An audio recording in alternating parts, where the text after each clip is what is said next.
bilbila tokko qofaan milkaa'ee jedhu hundeessaa fi walitti qabaan boordii waldaa misooma Oromiyaa obbo Abbaaduulaa Gammadaa seenaa kana afaanuma isaaniirraa dhageenya. Bakkeen kun barattootatti barata akkuma beekamu seenaan lafa kanaa guddaadha. Duraan Bible College jedhamee beekama dur. Itti aansee immoo erga mootummaan jijjiirame መምህራን ማሰልጠኛ ture. Sanirraa boarding school yoo hundaa'u gara boarding school itti kenname. Bishaan hin qabu, maal hin qabu. Ijoolleen asitti barattu qulqullina isaanii eeggachuudhaaf waan baay'ee rakkatu. Kana waan ta'eef maal haa goonu jennee rakkoo nutti hammaatu dajaneen maal haa goonu jedhee naannoo kanatti meedrook bishaan hin qotuyyuu obbo Jamaalitti bilbilee obbo Jamaal ijoollee 800 oltu barata. Ijoollee akkanaatitu barata.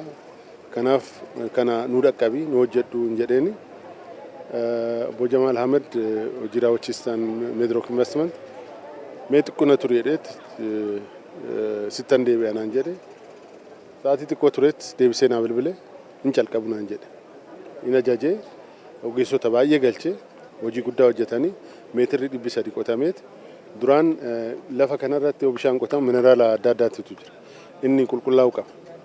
Kanaaf isa hin qulqulleessina inni eegnu sani gadi bu'ee mineraallis hin jiru maalis hin jiru bishaan guutuun argame.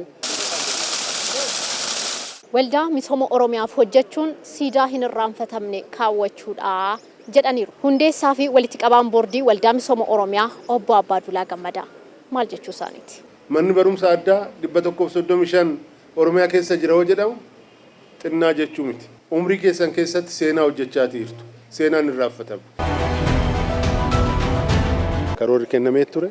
Karoorri kenname kun godinaa fi aanolee hundarrattu ummata miseensa baay'ifachuu, ummata hirmaachisanii hojii bal'aa hojii misoomaa hojjechuudha. Daayirektarri olaanaan waldaa misooma Oromiyaa obbo Dajanee Itichaanis mana barumsaa waldaa misooma Oromiyaa akka addunyaatti dorgomaa taasisuuf hojjetamaa jira jedhaniiru. Manni barumsaa bultii addaa giddugala muuxannoo, giddugala jijjiiramaa akka inni ta'uuf ijoolleen asii baatu immoo addunyaa irratti dorgomaa akka ta'an jijjiirama amma jiru kanas baatanii akka deemaniif manni barumsaa Adaamaa hundaa'e.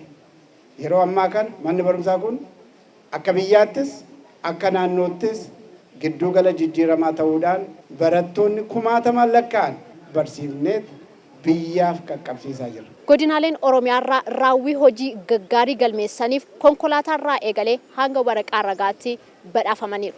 Kun bu'aa hojjechuuti.